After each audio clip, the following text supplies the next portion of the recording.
होंगे उनको मार्च से 31 जुलाई तक के बीच में वैक्सीनेट करने का एक टारगेट रखा गया है। तो जो आम जनता है उसका नंबर अगस्त से पहले नहीं आने वाला है। ठीक है डॉक्टर अंशुमन, अगर मैं बात करूं कौन सी वैक्सीन ज्यादा प्रैक्टिकल है, व्यवहारिक है, क्योंकि बनने के बाद किसका बड़े पैमाने पर उत्पादन किया जा सकता है, डिस्ट्रीब्यूशन और ट्रांसपोर्टेशन में किसे सहायता मिलेगी, किस तापमान पर उसे रखना है, कितनी वो इफेक्टिव होगी, किसके साइड इफेक्ट कम से कम होंगे, इन सारे पैमानों पर अगर हम परखें तो कोवैक्सीन को हम कहां खड़ा पाते हैं? जी देखिए, 3 पैमानों की परख पहले कर ली जाती है, जिसमें इम्यूनोजेनिसिटी मतलब वैक्सीन लगाने के बाद प्रतिरोधक क्षमता कितनी बने, सेफ्टी मतलब एडवर्स सीरियस रिएक्शन वैक्सीन लगाने से कोई नुकसान तो नहीं हो जाएगा, और तीसरी बात होती है अफोर्डेबिलिटी मतलब कॉस्ट ऑफ वैक्सीन। तीनों चीजों को देखने के बाद फिर फेज 3 ट्रायल रहता है जो भी चल रहा है वॉलंटियर ट्रायल। इसमें मान लिया जाता है साइड इफेक्ट बहुत ज्यादा नहीं है, इम्यूनोजेनिसिटी है।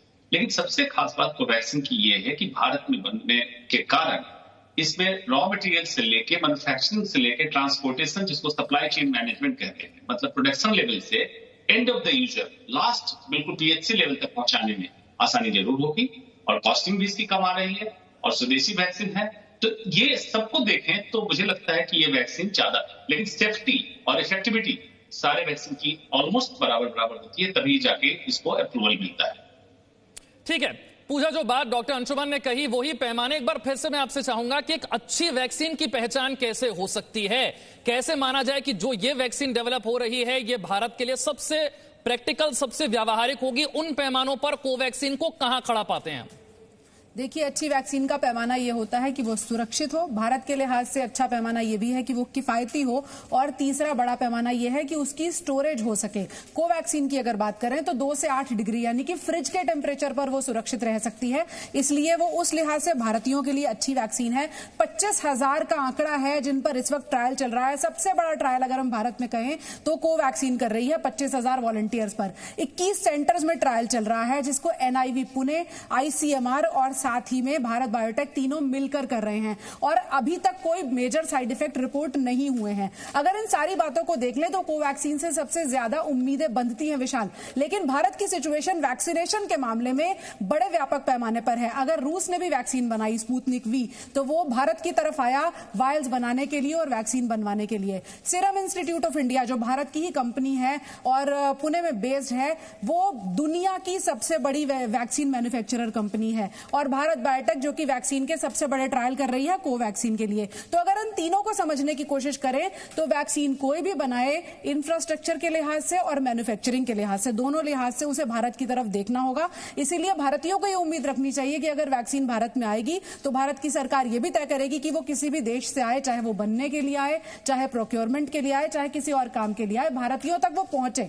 तो अगर स्पुतनिक V की बात कर ले जो अंतर्राष्ट्रीय स्तर पर आगे चल रही है, अगर भारत बायोटेक की वैक्सीन की बात कर ले जिसका ट्रायल सबसे बड़ा हो रहा है, हर लिहाज से भारतीयों तक सुरक्षित और सबसे पहले वैक्सीन पहुंचने के आसार अब नजर आने लगे हैं।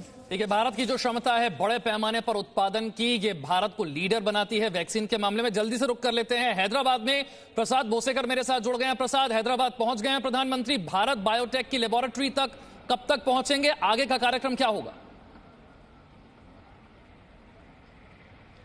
कुछ ही देर पहले प्रधानमंत्री नरेंद्र मोदी भारत बायोटेक का जो फैसिलिटी है शामीरपेट में, यहाँ से कुछ ही दूर पर वहाँ पर पहुँच गए हैं। फिलहाल अंदर जो है वो चले गए हैं, और साइंटिस्ट और जो भी दूसरे लोग इस कोवैक्सीन वैक्सीन पर काम कर रहे हैं तो उनका कार्यक्रम शुरू हुआ है। तो अब से लेकर 1 घंटे तक उनका कार्यक्रम है, जहाँ पर जो कोवैक्सीन वैक्सीन बन रही है, जो उसके ट्रायल 3rd फेज में ट्रायल से फिलहाल, तो उसके बारे में जो जानकारी है वो जानने की कोशिश करेंगे प्रधानमंत्री। जहां तक कोवैक्सीन की बात है तो अभी फिलहाल 3rd फेज में लगभग 28,000 से भी ज्यादा वॉलंटियर्स कैंडिडेट्स उसको जो है वो उस वैक्सीन पर टेस्ट किया जा रहा है, और 2 शॉट्स 28 दिनों के अंतराल में 2 इंजेक्शन मस्कुलर इंटरवेंशन के जरिए 2 इंजेक्शन दिए जाएंगे, और देखा जाएगा कि इसके क्या इफेक्ट्स है या फिर क्या जो है इसका इफेक्ट देखा जा सकता है, क्या साइड इफेक्ट्स होते हैं या नहीं। तो ये माना जा रहा है कि अगले साल जनवरी के बाद जो है ये ट्रायल खत्म हो सकता है, तो उसके बाद भी पूरी एफिकेसी टेस्ट की जाएगी, पूरा डाटा जो है कोलेक्ट किया जाएगा, उसका एनालिसिस होगा, और उसके बाद अगर पूरी तरह से ये वैक्सीन को सुरक्षित पाया जाता है तभी मार्केट में लाने की बात होगी। ठीक है, मैं डॉक्टर सूर्यकांत का एक बार फिर से रुक करना चाहूंगा। डॉक्टर सूर्यकांत, क्यों किसी भी वैक्सीन का जो आखिरी स्टेज है, फेज 3 का जो ट्रायल है, इसे सबसे महत्वपूर्ण माना जाता है? इसमें क्या परखा जाता है और इसके बाद की प्रक्रिया क्या होती है? देखिए, इसके पहले आपको समझना चाहिए phase 1, phase 2, phase 3, phase 4 trial आखिर होता क्या है। फेज 1 में सबसे पहले सेफ्टी असेसमेंट के लिए बहुत सिलेक्टेड वॉलंटियर्स लिए जाते हैं, जिनकी संख्या कुछ 100 में होती है। इस तरह फेज 2 में फिर थोड़ा सा इसको एक्सपेंड किया जाता है और कुछ सैकड़ों में संख्या पहुंच जाती है, और इसमें भी हम देखते हैं सेफ्टी और प्लस एफिकेसी। फेज 3 जो है बड़े पैमाने पर किया जाता है, हजारों हजार लोगों के बीच में हम जाते हैं, और इसमें वास्तव में एक तरह से हम देखें तो सोसाइटी एक्सपोजर कर दिया जाता है, एकदम कंट्रोल को थोड़ा सा स्लोली अनकंट्रोल्ड वे में ले जाया जाता है।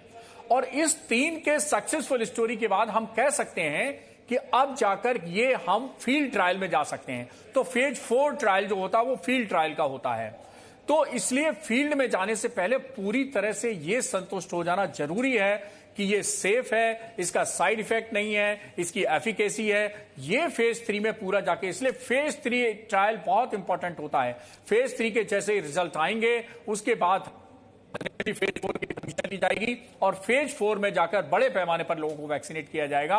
हालांकि फेज 4 को भी इवैल्यूएट किया जाता है और उसका आकलन किया जाता है, और उसके बाद हम कह सकते हैं कि वैक्सीन डेवलपमेंट की प्रक्रिया पूरी हो जाती है। ठीक है डॉक्टर अंशुमान, आमतौर पर कई साल लगते हैं किसी वैक्सीन को डेवलप करने में। जब 10-12 महीने के एक छोटे से अंतराल में हम एक वैक्सीन डेवलप करते हैं, इसकी इम्यूनिटी कितनी होगी, इसके बारे में हम क्या कह सकते हैं?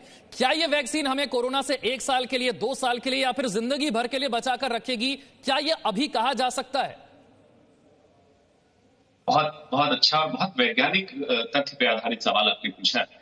आमतौर पर जैसे मैंने बताया, मेडिकल हिस्ट्री में शॉर्टेस्ट ड्यूरेशन वैक्सीन मम्स का वैक्सीन है, उससे भी फास्ट किया गया। इम्यूनोजेनिसिटी मतलब इस वैक्सीन के वायरस के पार्टिकल को देने से शरीर में प्रतिरोधक क्षमता बनी तो कितने दिन तक बरकरार रही।